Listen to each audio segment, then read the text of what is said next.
Bismillahirrahmanirrahim. Assalamu alaikum. I hope all of you are fine. I am your teacher Amna Ahmad and I welcome to all of you in my class. My dear students, as you know, we are reading about chapter 6 that is chemical bonds. Chemical bonds किस तरह से बनते हैं, किस जो atoms हैं उनकी combining capacities क्या होती है, किस तरह से आयंस की फॉर्मेशन होती है, किस तरह से उनके केमिकल फार्मूलाज लिखे जाते हैं, ये हम इस चैप्टर में पढ़ रहे हैं। अभी जो हम लेक्चर पढ़ने जा रहे हैं that is lecture 5 about chemical bonds. Last lecture में हमने देखा कि कोवेलेंट बॉन्ड क्या होते हैं, अभी हम देखेंगे कि आयनिक बॉन्ड्स क्या होते हैं, किस तरह से आयनिक बॉन्डिंग होती है। सो SLO देख लेते हैं इसके लिए। Recognise that a chemical bond results from the attraction between elements in a compound and that the atoms electrons are involved in its bonding. So इस SLO में हमने देखना है कि किस तरह से केमिकल बॉन्डिंग होती है बिटवीन एटम्स ऑफ कंपाउंड्स, किस तरह से इलेक्ट्रॉन्स इन्वॉल्व होते हैं इन दिस बॉन्डिंग, किस तरह से इलेक्ट्रॉन या तो लूज होते हैं या फिर गेन किए जाते हैं या फिर शेयर किए जाते हैं। सो केमिकल बॉन्डिंग की 2 टाइप्स हैं, covalent bond and ionic bond. Covalent bond हमने लास्ट लेक्चर में पढ़ लिया, जिसमें एटम्स जो हैं वो शेयर करते हैं अपने इलेक्ट्रॉन्स को, म्यूचुअल शेयरिंग होती है बिटवीन 2 एटम्स। सो आज हम देखेंगे कि आयनिक बॉन्डिंग जो है वो किस तरह से होती है। First is the activity. What is the valency of sodium and chloride? Make their atomic structure on your notebook and देखें कि इन दोनों की valencies क्या हैं। I hope all of you have done. Sodium में टोटल जो इलेक्ट्रॉन हैं that are 11 और क्लोराइड में जो टोटल इलेक्ट्रॉन हैं that are 17. So इनकी जो एटॉमिक स्ट्रक्चर्स हैं वो कुछ इस तरह से हैं कि जो सोडियम है उसमें आउटर मोस्ट शेल में 1 इलेक्ट्रॉन है और जो क्लोराइड है उसके आउटर मोस्ट शेल में 7 इलेक्ट्रॉन है। तो सोडियम को नीड है कि वो उस इलेक्ट्रॉन को जो उसके आउटर मोस्ट शेल में है उसको लूज करे और अपने आप को स्टेबल करे, और जो क्लोरीन है उसकी नीड है कि वो अपने आउटर मोस्ट शेल को स्टेबल करे बाय गेनिंग 1 इलेक्ट्रॉन। सो क्या होगा कि जो सोडियम है वो अपना 1 इलेक्ट्रॉन उसको क्लोराइड को दे देगा और दोनों जो हैं वो स्टेबल हालत में आ जाएंगे, क्योंकि सोडियम जो है वो अपना 1 इलेक्ट्रॉन क्लोराइड को दे देगा और क्लोराइड जो है वो सोडियम का इलेक्ट्रॉन रिसीव कर लेगा, तो दोनों एक स्टेबल हालत में आ जाएंगे। Next is pre-reading question. How many electrons does sodium lose in reaction with other atoms? So sodium जो है वो कितने इलेक्ट्रॉन लूज करता है जब वो किसी दूसरे एटम के साथ रिएक्ट करता है? यस, 1 इलेक्ट्रॉन, क्योंकि उसके आउटर मोस्ट शेल में सिर्फ जो इलेक्ट्रॉन्स हैं वो कितने हैं? 1. That is K shell, that is L shell and that is M shell. So उसके M शेल में जो आउटर मोस्ट शेल है उसमें कितने इलेक्ट्रॉन्स हैं? Only 1 electron. तो वो उस 1 इलेक्ट्रॉन को लूज कर देता है अपने आप को स्टेबल करने के लिए, और उस पर जो चार्ज आता है दैट इज प्लस, क्योंकि वो उस इलेक्ट्रॉन को लूज करता है और उसमें जो प्रोटॉन्स हैं उनकी तादाद इंक्रीज हो जाती है फ्रॉम इलेक्ट्रॉन्स। तो जो पॉजिटिव चार्ज है वो इंक्रीज हो जाता है और उस पर पॉजिटिव चार्ज आ जाता है, जो इसको सोडियम जो आयन है उसको हम केटाइन कहते हैं। सो आयनिक बॉन्डिंग बेसिकली होती क्या है?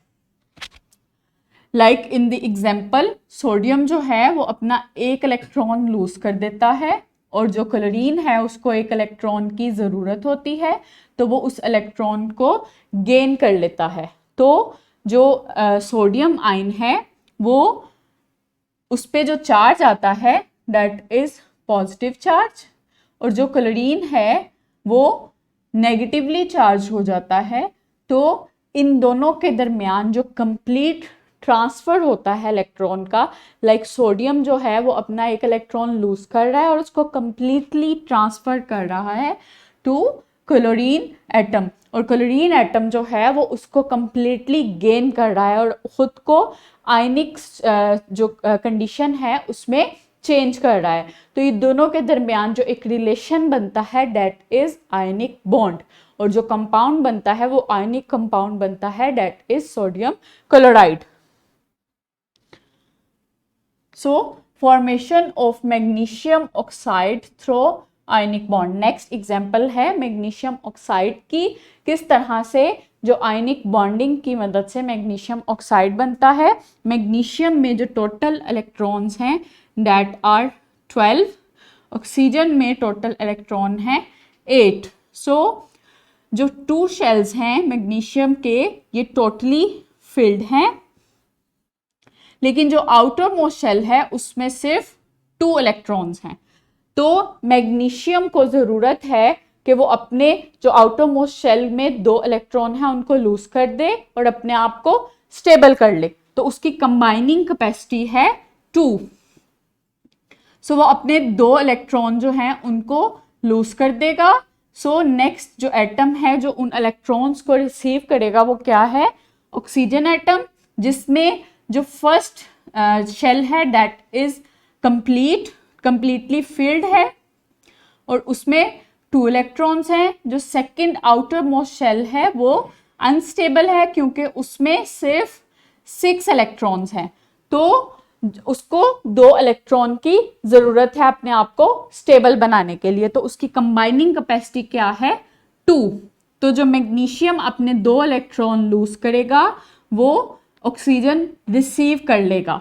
तो इस तरह से ये जो कंप्लीटली ट्रांसफर है इलेक्ट्रॉन्स का फ्रॉम मैग्नीशियम टू ऑक्सीजन, ये जो एक बॉन्डिंग बनी है दोनों एटम्स के दरमियान, वो बॉन्डिंग क्या है दैट इज आयनिक बॉन्डिंग। सो दोनों जब आयंस बन जाएंगे तो इनको आयनिक कंपाउंड कहेंगे और इनके दरमियान जो बॉन्डिंग है that is ionic bond. Wrap up करते हैं लेक्चर को। अ chemical bond made by the complete transfer of electrons is called ionic bond. Complete transfer of electrons between 2 atoms is called ionic bond. So example क्या है that is NaCl, जो कि sodium chloride की example है, जिसमें sodium completely अपना एक electron transfer कर देता है टू क्लोराइड आयन। सो जो इनके दरमियान बॉन्डिंग बनती है that is ionic bonding. So assessment है इस SLO पे जो आज हमने कवर किया अबाउट केमिकल बॉन्डिंग, इसको आपने सॉल्व करना है और अपने टीचर्स को दिखाना है, या आपको डिस्क्रिप्शन बॉक्स में भी मिल जाएगी और टीचर से प्रिंटेड फॉर्म में भी मिल जाएगी। Next is homework. Make 3D models of ionic and covalent bonds by using straws, square sticks, ping pong balls, etc. in groups, pairs or individuals. आपने क्या करना है, आपने आयनिक बॉन्ड्स और कोवेलेंट बॉन्ड्स की 1-2 एग्जांपल्स लेनी है कि कौन कौन से जो डिफरेंट एटम्स हैं वो आयनिक बॉन्डिंग करते हैं या फिर कोवेलेंट बॉन्डिंग करते हैं। आपने 2-2 एग्जांपल्स लेनी है और उन पे 3D मॉडल बनाना है कि किस तरह से जो बॉन्डिंग है कोवेलेंट बॉन्डिंग और आयनिक बॉन्डिंग होती है बिटवीन दीज एटम्स। सो उसका 3D मॉडल बनाना है विद दिस मटेरियल। आप इसके अलावा भी कोई मटेरियल ले सकते हैं और वो 3D मॉडल अपनी क्लास में प्रेजेंट करना है। So I hope now are you able to explain how ionic bonding form between 2 atoms. Thank you so much. अल्लाह हाफिज़।